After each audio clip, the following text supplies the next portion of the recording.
और कुर्बानी हमको रहेगी यार। जमीयत जिंदाबाद, जमीयत जिंदाबाद।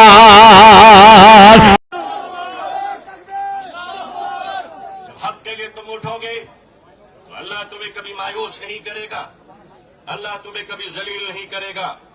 ऐ रोजेदारों के अजीम मजमे है मुसलमानों, आप आज ये बता दीजिए कि जिस तरह इफ्तार में वक्त से पहले आप गिलास शरबत की पिया नहीं करते, उसी तरह मजमे आम में भी अपने डिसिप्लिन को कभी तोड़ा नहीं करते।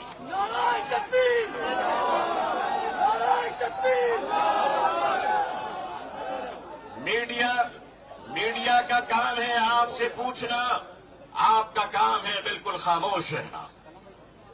आप एतकाफ की नियत कर लें इंशाअल्लाह। मैं अपने मीडिया के भाई बहनों को अच्छी तरह जानता हूं, इन्हीं के बीच तो बड़ा हुआ हूं। आखिर इन्हें हम नहीं जानेंगे तो क्या ट्रंप साहब जानेंगे? इनका और हमारा बड़ा गहरा रिश्ता है।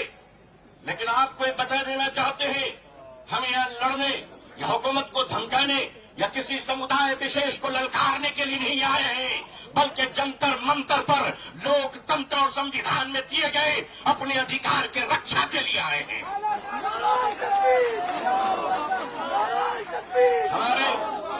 हमारे ऑनरेबल एमपीज जो दूसरे धर्म और समुदाय से ताल्लुक रखते हैं, हम उनका इस्तकबाल और स्वागत करते हैं। मैं उस देश का रहने वाला हूं, मैं भारतीय हूं और भारतीय समाज का हूं। हमने वो परिवार देखे हैं कि जिस परिवार में पत्नी शाकाहारी है और पति मांसाहारी है। एक धर्म पत्नी अपने पति के लिए अंडा गोश्त मछली बनाने के बाद स्नान करती है और खुद सब्जी बनाकर खाती है। मैं पूछता हूं इस देश से, अगर यहाँ एक शाकाहारी पत्नी मांसाहारी पति के साथ अपने जीवन को बिता सकती है, तो हिंदू और मुसलमान इस देश में साथ में क्यों नहीं रह सकते?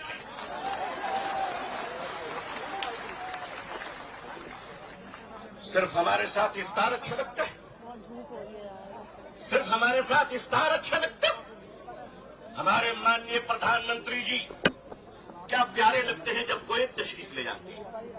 हम तो कहते हैं प्रैक्टिसिंग मुसलमान देखना है तो वो तस्वीर देख लो। अगर आपको प्रैक्टिसिंग मुसलमान देखना है, आपको अगर प्रैक्टिसिंग मुसलमान देखना है तो पॉलिटिकल पार्टी में इफ्तार देख लीजिए, कितने प्यारे प्यारे हसीन और जमील मुसलमान नजर आते हैं। लेकिन अजीजान मिल्लत, माननीय प्रधानमंत्री जी कहा करते हैं कि हमारे जमाने में जब हम बचपन में थे तो ईद के रोज हमारे घर में खाना नहीं बनता था, पड़ोसी मुसलमान खाना भेजता था। प्रधानमंत्री जी, मुसलमान आज भी जिंदा है। आप इजाजत दीजिए, मोहब्बत से प्योर शाकाहारी खाना हम आज भी ईद में बेचने को तैयार हैं। मानिए, हमारे घर का चूल्हा बंद नहीं हुआ है, आपके दर की मोहब्बत का दरवाजा बंद हो गया है। All India Muslim personal board अपने बुजुर्गों की क़यादत में यहाँ आया है। हमने पढ़ा था कि शेखुल इस्लाम सर पे कफन लेकर जाया करते थे। हमने पढ़ा था कि शेखुल हिंद कफन लेकर जाया करते थे। हम मानते हैं हमने उन बुजुर्गों को नहीं देखा, मगर उन बुजुर्गों की निस्बतों से मुनसलिक ये चश्मो चराग की हिफाजत कर लो मुसलमान। मुसलमानों, आज अपनी क़यादत की हिफाजत कर लो और क़यादत पर एतमाद कर लो। इंशाअल्लाह याद रखना, हम इस्लाम की भी हिफाजत करेंगे। ऐ देश हिंदुस्तान, हम तेरी भी हिफाजत करेंगे। मैं अपने प्रशासन से कहना चाहता हूं, पुलिस डिपार्टमेंट से, हम आपके ही भाई बहन हैं, हम आपके ही समुदाय और समाज से आते हैं। आप हमारे हैं, हम आपके हैं। आज हम हैं, कल नहीं रहेंगे। देश है और देश रहेगा इंशाअल्लाह। औकाफ, ये जो वक्फ की जमीनें हैं, ये बिलीवर्स की चैरिटी है। ये मुसलमानों के बुजुर्गों ने चैरिटी की है और ये देश की जमीनें देश में रहेंगी और देश ही के काम आएगी। मैं जेपीसी को सिर्फ इतना कहता हुआ जाना चाहता हूं कि आपने बड़ी नाइंसाफी से काम लिया है, बड़ी नाइंसाफी से काम लिया है। आप जिस तरह स्टेक होल्डरों को छोड़कर नॉन स्टेक होल्डरों से बात कर रहे थे, मुझे तो डर लग रहा था कि भारत के बाद शायद आप श्रीलंका जाने वाले हैं। वहां पूछने वाले हैं लोगों से कि बताओ आप नेपाल जाने वाले हैं क्यों?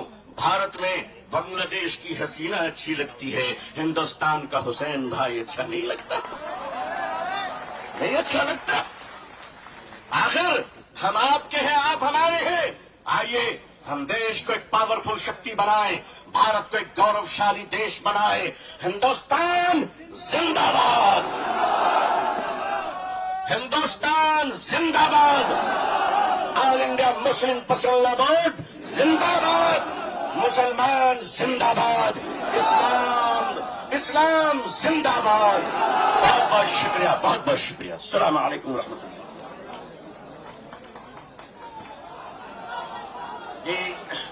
बहरहाल हम महसूस कर रहे थे कि आप लोगों को भी एक जज्बाती तकरीर की जरूरत थी, तो आपने सुना।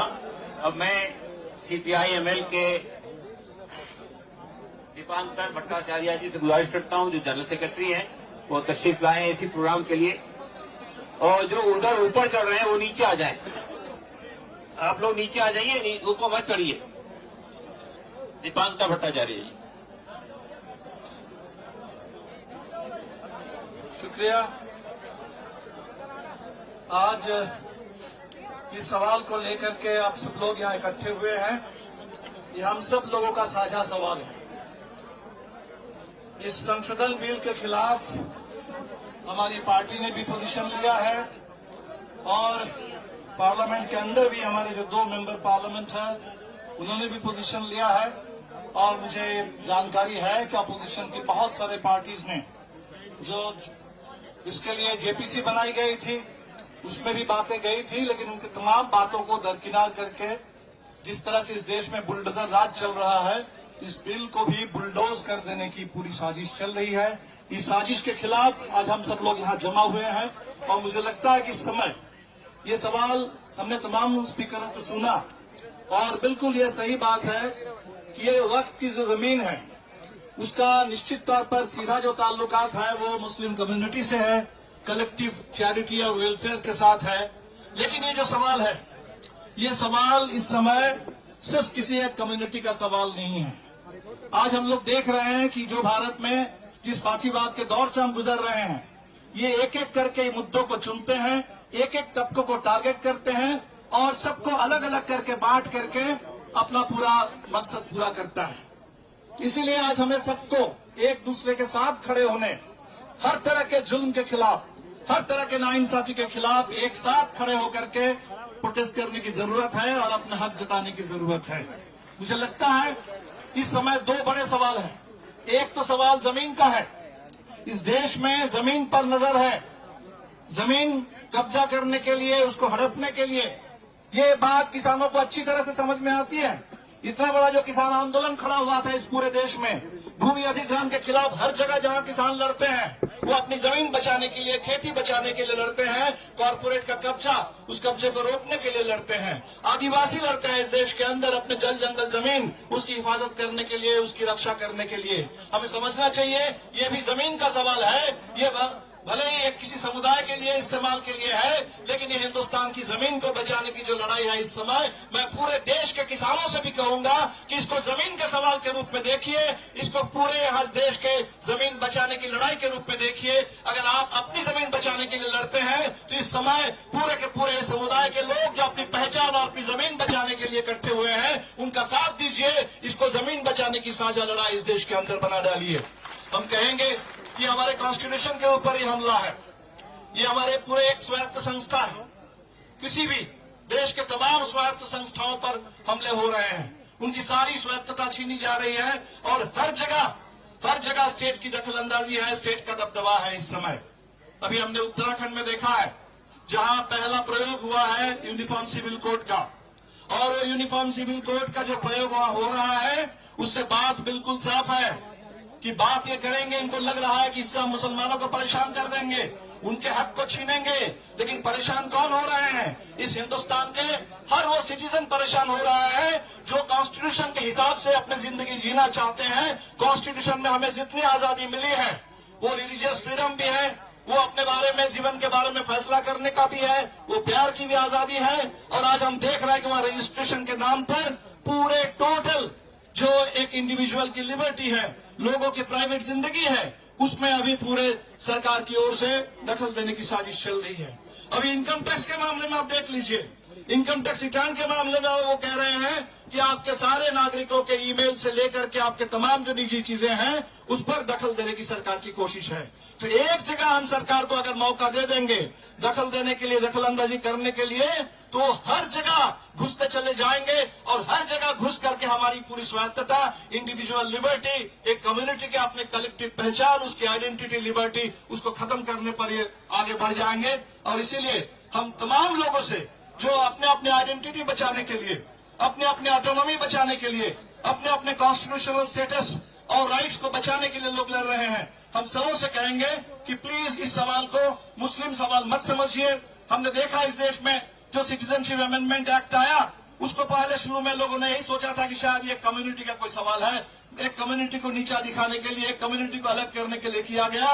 लेकिन आज ये बात इस मुल्क को समझ में आ रही है कि ये पूरे कॉन्स्टिट्यूशन के ऊपर हमला था और इसीलिए वो शाहीन बाग से जो आंदोलन शुरू हुआ था कॉन्स्टिट्यूशन को लेकर के, अपने प्रियम्बल को इस समय पूरे आजादी के घोषणा पत्र बना करके तिरंगे झंडे के साथ, इस बार हमने देखा कि आज पूरे देश में आरक्षण बचाने के लिए भी बिल्कुल उसी तरह से लोग लड़ रहे हैं कॉन्स्टिट्यूशन की हिफाजत करने के लिए। और इसीलिए बड़ी एकता की जरूरत है। हम निश्चित तौर पर आप लोगों के साथ हैं और आपने जो कहा है कि एक शुरुआत है, आगे और लड़ाई है, ये लड़ाई है, इस पूरे लड़ाई के हर कदम पर आपके साथ रहेंगे क्योंकि कॉन्स्टिट्यूशन का सवाल है, ये देश में इंसाफ का सवाल है, इस देश की साझी विरासत गंगा जमुनी तहजीब उसका सवाल है, ये हिंदुस्तान की एकता का सवाल है, ये इस देश मुल्क के आगे बढ़ने के रास्ते का सवाल है। और इसीलिए आप लोगों को आज हमें बुलाया है, आपके लिए, इसके लिए मैं शुक्रिया अदा करता हूं। और इतनी बड़ी तादाद में आप लोग यहाँ जुटे हैं, आप सब लोग इस समय ये चाह रहे हैं कि लोग डर जाएं,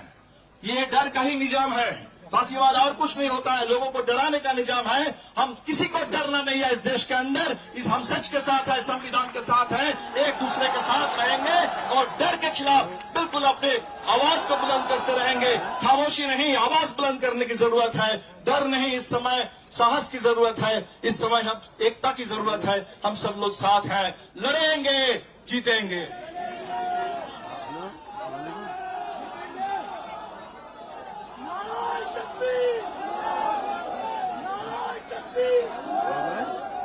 वक्त तरमीमी बिल वापस लो, वापस लो।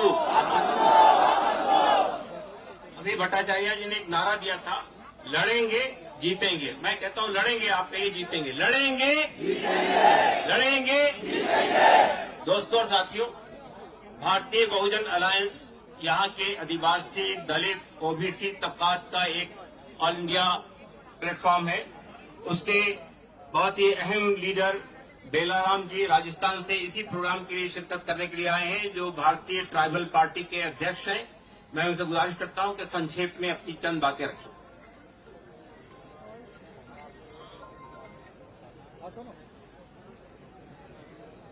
All India personal law board के जिन नुमाइंदों ने इस प्रोग्राम को आयोजित किया, मैं आप सबकी ओर से और मंच की ओर से बधाई देता हूं कि ये ऐतिहासिक संघर्ष, ऐतिहासिक एक अपने हक अधिकार के लिए एक आवाज खड़ी कर रहे हैं। मैं यहाँ पर सिर्फ यही कहना चाहूंगा कि अभी मेरे पूर्व के वक्ताओं ने एक बात कही, हम भारत के लोग जो जिसे संविधान को ही हमारा धर्म मानना पड़ेगा, संविधान ने हमको अधिकार दिए हैं, उस अधिकारों की अवहेलना न हो, इसके लिए हमको एकजुट होना पड़ेगा। मैं भारत के आदिवासी क्षेत्र राजस्थान से आया हूँ, मैं तो ये नारा देने आया हूँ कि हम देश को, हमें सभी आवामों को, सभी लोगों को एक ही नारा देना चाहिए, संविधान ही हमारा धर्म है और इस धर्म के लिए हम कुछ भी कर गुजरेंगे। इसको रोकने वालों को, तोड़ने वालों का हम मंसूबा पूरा नहीं होने देंगे, ये कहने के लिए मैं आया हूँ। मैं यहाँ ये इसलिए कहने आया हूँ कि जैसा तिरंगे के बीच में एक निशान बना हुआ है, मेरे आदिवासी क्षेत्र के अंदर एक निशान है हमारा झंडा, जिसमें हमारे आदिवासियों के झंडे में सूरज का निशान है, चांद का निशान है और तारे का निशान है। इसका मतलब यह हुआ कि सूरज मानने वाले हो, चाहे तारे को मानने वाले हो, चाहे चांद के मानने वालों को, आदिवासियों का मूल धर्म है इन सब का सहयोग करना, रक्षा करना, सहायता करना। ये हमारा मूल धर्म है कि संविधान हमारा आगे बढ़ेगा। इन्हीं बातों के साथ में जिस तरह से ये बात आज कर रहे हैं, ये पूरे देश में आम व्यक्ति इस वक्त संशोधन बिल के विरुद्ध में आवाज उठाएंगे और हम सब इसका समर्थन करते हैं कि ये बिल वापस लिया जाना चाहिए। इन्हीं शब्दों के साथ में एक बात बैठे के अपनी बात खत्म करता हूं कि डूबते हुए सूरज ने कहा मेरे डूबने के बाद इस संसार को उजाला कौन देगा। तब कहीं आप जैसे टिमटिमाते दीपक ने कहा मैं कोशिश करूंगा अमन सैन शांति और देश के उद्धार के लिए। इसी संकल्प के साथ में हम जाएंगे। बहुत बहुत जय जोहार। मैं भारतीय ट्राइबल पार्टी का राष्ट्रीय अध्यक्ष हूँ। हमारे छोटू भाई वसावा और महेश भाई द्वारा बनाई हुई पार्टी है जो हमारे इन सब लोगों के लिए काम करने का संकल्प के साथ आगे हैं। और भारतीय बहुजन अलायंस बना है, जिसका भी एक हमारा मिशन है जो समय समय पर हम आपके साथ बीच रहेंगे और हम सब मिलके संविधान और लोकतंत्र को बचाएंगे। क्योंकि लोकतंत्र बैठ गया है और तंत्र पर बैठ गया है और तंत्र पर राजनीतिक सत्ताधारी पार्टियां बैठ गई है और उसके भी ऊपर बैठ गए हैं। घटाने में भी कमा रहे हैं और समाधान में भी कमा रहे हैं और देश को आपस में लड़ा रहे हैं। हम सब सावधानी से अपने आप को कानून के दायरे में रखते हुए आगे काम करते रहेंगे। मुझे बोलने के लिए मौका दिया, बहुत बहुत आभार। जोहार, सलाम, जोहार भीम।